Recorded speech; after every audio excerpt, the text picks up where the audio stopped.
Bismillahirrahmanirrahim. Assalamualaikum warahmatullahi wabarakatuh.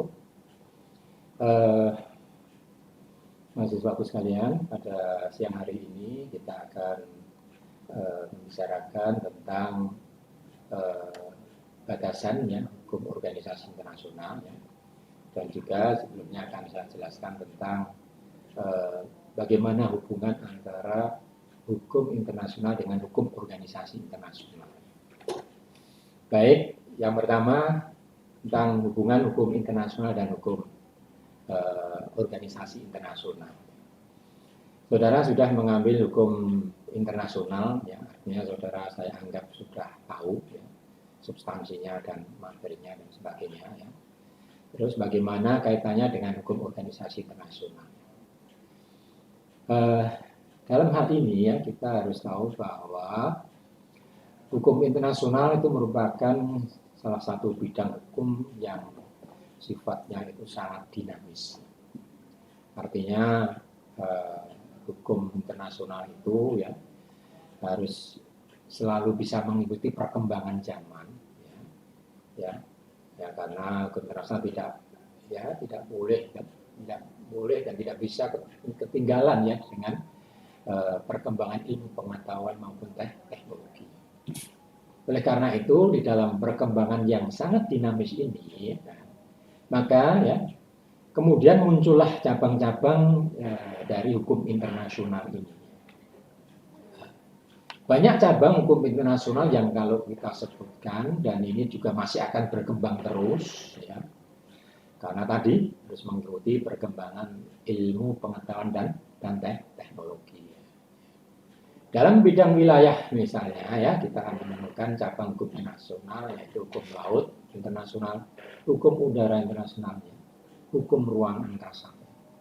Dalam bidang transaksi atau hubungan-hubungan internasional kita menemukan cabang berupa hukum perjanjian internasional, hukum diplomatik dan konsuler, termasuk hukum lembaga ya. Lembaga internasional kita mengenal hukum organisasi internasional. Dan kalau saya sebutkan lagi masih banyak lagi ya. Misalnya hukum pengungsi internasional yang sekarang ini mulai berkembang dengan pesat ya. Sebagai cabang hukum internasional yang baru ya. Ini ya cukup pesat perkembangannya yaitu hukum pengungsi internasional. Jadi dan tentu saja ya masih akan terus berkembang sesuai dengan sifat daripada hukum internasional yaitu yang bersifat dinamis tadi. Nah, salah satu bidang hukum yang dimasukkan di dalam kurikulum Fakultas Hukum ini adalah hukum organisasi internasional ya. Nanti masih ada juga hukum perjanjian internasional dan juga pengadilan internasional ya. Yang sedang kita pelajari ini adalah hukum organisasi internasional. Hukum organisasi internasional ini sebenarnya tidak asing lagi ya bagi mahasiswa atau yang saudara yang sudah mengambil hukum internasional. Mengapa?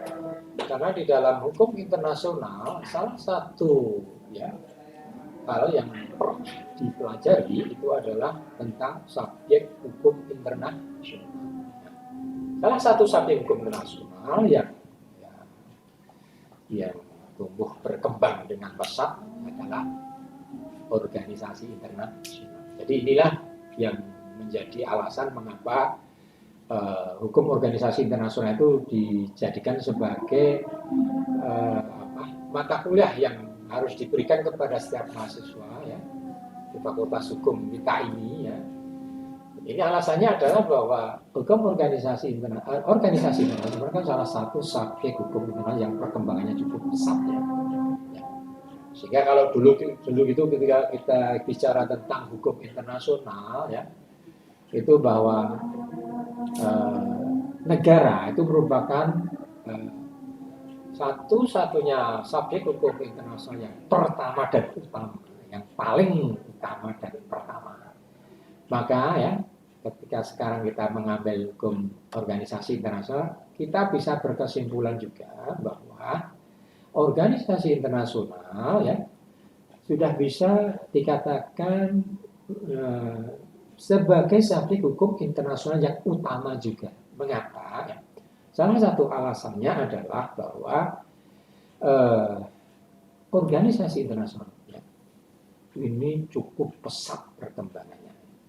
Ya, bahkan kalau kita bandingkan secara kuantitas, ya, jumlah organisasi internasional sudah melebihi dari jumlah negara itu sendiri yang tadi dikatakan sebagai subjek utama dari hukum internasional. Oleh karena itu ya sekarang kita bisa berkesimpulan ya bahwa kedudukan organisasi internasional sebagai subjek hukum internasional ya, itu kedudukannya sudah sejajar dengan negara. Ya, dengan alasan tadi jumlah organisasi internasional jumlahnya sudah ya kalau kita ya kira-kira ya sekitar sudah bisa 2 atau 3 kali lipatnya jumlah negara. Jadi ini sangat penting. Oleh karena itu ya maka mahasiswa juga harus tahu ini ya. Maka dipelajarilah hukum organisasi internasional dimasukkan sebagai kurikulum di Fakultas Hukum. Ya. Tetapi yang harus saudara perhatikan bahwa ya kalau jumlah ya organisasi internasional kan ratusan ya. Ya tidak mungkin ya kalau kita mempelajari semuanya itu ya. Ya oleh karena itu ya harus kita batasi dulu ya. Yang kita pelajari di dalam hukum organisasi internasional itu ya kalau kita tidak batasi ya nanti kita ya bingungan ya. Kita kan di Fakultas Hukum ya. Kalau saudara mungkin tengok di fakultas sebelah ya atau di jurusan hubungan internasional sana juga ada itu di mata kuliah organisasi internasional. Tapi mereka secara ya organisasi internasional tidak ada hukumnya ya kita harus beda ya. Jadi dengan demikian yang saudara pahami bahwa kita mempelajari hukum organisasi internasional itu bukan berarti kita akan mempelajari semua organisasi internasional itu bukan. Ya. Tetapi ya makanya oleh karena itu harus kita batasi hukum organisasi internasional itu. Bagaimana pembatasannya? Kita ambil contoh dari batasan yang diberikan oleh Profesor Dr. Sumaryo Suryokusumo. Ya. Ya, tapi yang belum punya buku silahkan ini dibaca karena Profesor Dr. Sumaryo Suryokusumo ini adalah salah satu pakar hukum internasional yang memang memfokuskan diri pada hukum organisasi internasional. Apa batasan hukum organisasi internasional? Yang pertama, hukum organisasi internasional itu merupakan yang pertama cabang atau bagian dari hukum internasional yang tadi sudah saya jelaskan tadi. Sebagai cabang, sebagai bagian dari hukum internasional, maka hukum organisasi internasional juga terikat kepada asas-asas yang ada pada hukum internasional. Karena menjadi cabang, menjadi bagian tidak boleh lepas berdosa. Itu. Kemudian yang kedua, batasan yang kedua dipersatukan oleh Badan PBB, Perserikatan Bangsa-Bangsa. Mengapa? Ya. Karena ya sampai saat detik ini ya PBB dianggap merupakan organisasi internasional yang paling sempurna jika dibandingkan dengan organisasi-organisasi internasional yang lain. Oleh karena itu ya bagi siapapun yang sedang atau akan mempelajari organisasi internasional ya, mereka mau tidak mau harus melihat Badan PBB ini ya sebagai sebagai contoh ya yang paling sempurna ya. Walaupun kalau kita katakan sempurna ya tidak sempurna ya tidak ya, sempurna yang kita bayangkan ya karena bagaimanapun juga kita tahu bahwa PBB juga mempunyai banyak kelemahan. Tapi kalau dibandingkan dengan organisasi internasional yang lain maka di sini PBB dikatakan yang paling sempurna. Jadi itu alasannya. Ya. Yang ketiga, hukum organisasi internasional yang sedang kita pelajari ini hanya menyangkut organisasi internasional yang publik saja. Ya. Ya. Kalau yang saya katakan tadi hukum organisasi internasional itu jumlahnya itu ratusan itu ya, nah sudah bisa dikatakan 3 kali lipatnya dari jumlah negara. Ya. Wah itu nanti yang wah kita keteteran nanti kalau harus mempelajari yang private itu. Yang private kan banyak ya. Private banyak sekali. Misalnya apa ya? Yang private itu organisasi atletik internasional, ya. Kemudian apa itu organisasi bulu tangkis internasional, organisasi FIFA itu ya, sepak bola internasional. Nah, itu kan private, itu bukan ranah hukum organisasi internasional. Itu tidak kita belajar. Sekali lagi ya, hanya menyangkut yang organisasi internasional Pak. Nah, nanti kita lihat bagaimana karakteristik dari organisasi internasional publik ini untuk membedakan dengan organisasi yang private. Ya. Karena kalau kita bandingkan antara publik dan private, ya, kalau cuma dibandingkan hanya berdasarkan kalau publik itu organisasi yang anggotanya negara, yang private itu yang bukan negara, ya, itu kan kurang bagus sehingga harus buat karakteristiknya. Yang publik itu apa, kemudian tidak masuk karakteristik organisasi publik itu dimasukkan di dalam organisasi internasional yang private. Itu yang ketiga. Nah, yang keempat, ya, terdiri dari perangkat norma-norma hukum. Ya. Jadi kita tahu bahwa setiap organisasi internasional apapun ya itu pasti mempunyai norma-norma hukum yang mengaturnya. Ya. Yang biasanya itu akan terdapat di dalam instrumen pokoknya, ya, gitu ya. Jadi instrumen dasar itu banyak norma-norma hukum di situ. Itu juga salah satu batasan dari hukum organisasi internasional. Nah, termasuk juga dalam hal ini badan-badan yang berada di bawah naungannya. Sebagai suatu contoh misalnya, kalau kita belajar tentang hukum organisasi internasional PBB misalnya, maka kita tidak hanya belajar tentang tentang ya organ PBB-nya saja yang sebagai organ pokoknya itu. Misalnya ada sekretaris jenderal, kemudian ada Dewan Keamanan, ya, Majelis Umum, bukan, tapi juga termasuk ya badan-badan yang berada di bawah naungan PBB. Kan banyak sekali, kesehatan atau WHO, ya, ada UNICEF, ya. Ya, ada ILO, ya, ada International Commission Union, ya, dan lain sebagainya itu. Nah, itu juga termasuk dalam batasan. Dan yang terakhir adalah termasuk di dalamnya adalah pejabat sipil internasional. Ya. Nah, mereka yang bekerja di organisasi tersebut, ya, itu juga menjadi menjadi bagian dari batasan tadi, ya. Dan yang tidak boleh saudara lupa, ya, bahwa hukum organisasi internasional, ya, ini bukan satu-satunya istilah, ya.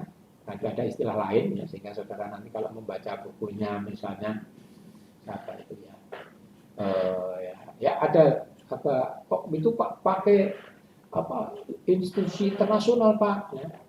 Ya itu sama, itu cuma pakai istilah yang berbeda, ya. Cuman kalau di negara kita sepakat menggunakan istilah hukum organisasi internasional. Tapi di tempat lain itu nanti ada juga yang memakai istilah hukum institusi internasional. Bahkan ada istilah hukum konstitusi internasional. Jadi ada banyak istilah, ya, tetapi untuk di Indonesia khususnya, ya, ini sudah ya banyak yang sepakat menggunakan istilah hukum organisasi internasional. Ya. Jadi itu, ya. Nah, kemudian yang tadi yang kita bicarakan tadi kan tentang hukum organisasi internasional yang batasannya khusus yang publik, ya. Maka di sini, ya, yang harus saudara ketahui, ya, bisa katakan kalau membedakan antara organisasi internasional publik dan privat itu kalau hanya kalau publik anggotanya negara, kalau privat anggotanya bukan negara, itu kan kurang tepat, ya. Oleh karena itu paling tepat adalah kita harus mencari ciri karakteristik organisasi internasional publik seperti apa. Itu, ya. Nah, sehingga nanti, ya, kalau yang tidak bisa dimasukkan di dalam karakteristik, ya, organisasi internasional publik itu kita masukkan ke dalam organisasi internasional yang private. Sehingga yang penting kita cari dulu ciri karakteristik organisasi internasional yang publik itu seperti apa. Yang pertama, organisasi permanen ya, untuk melaksanakan serangkaian fungsi yang berkesinambungan. Itu ciri yang pertama ya. Jadi kalau kita bicara di dalam hukum organisasi internasional publik, bahwa organisasi internasional itu permanen ya. Jadi bukan organisasi yang dibentuk untuk sementara saja ya, tapi permanen ya. Dan itu melaksanakan serangkaian fungsi yang secara berkesinambungan.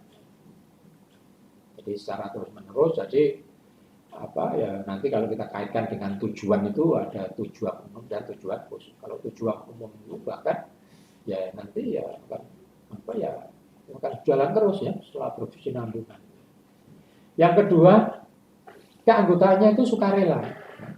Ya, tentu saja bagi para pihak yang memenuhi persyaratan. Tapi intinya sukarela ya. Ya. Nah ini kan sesuai dengan tadi kalau dulu kita bicara di dalam hukum internasional itu bahwa apa keterikatan negara pada ketentuan hukum internasional kan sifatnya sukarela, consent. Ya, dia mengambil kebijakan untuk setuju atau tidak setuju bebas. Ya. Nah, nanti kalau kita bicarakan ini panjang lebar lagi ya, mengapa seperti itu ya? Nah, karena setiap negara itu kan mempunyai yang namanya kedaulatan. Kedaulatan itu kekuasaan tertinggi. Oleh karena kekuasaan tertinggi ini tidak ada hukum ataupun organisasi di atas negara. Oleh karena itu apapun itu negara itu tetap mempunyai kedaulatan, artinya tidak bisa dipaksa. Nah, tidak dipaksa maka kemudian termasuk keanggotaan organisasi internasional juga sama, tidak bisa dipaksa. Oleh karena itu ciri karakteristiknya keanggotaannya pasti sukarela. Ya, itu ya. Kemudian yang ketiga, setiap organisasi internasional publik juga pasti mempunyai suatu instrumen pokok. Ya, mana di situ ya ada tujuan, struktur, metode bekerjanya diatur di situ. Ya. Kemudian juga ada suatu organ konferensi konsultatif yang mewakili secara meluas. Ya, karena kita tahu organisasi internasional itu ya yang publik itu kebanyakan memang anggotanya negara. Oleh karena itu maka ya tentu di situ harus ada perwakilannya. Ya.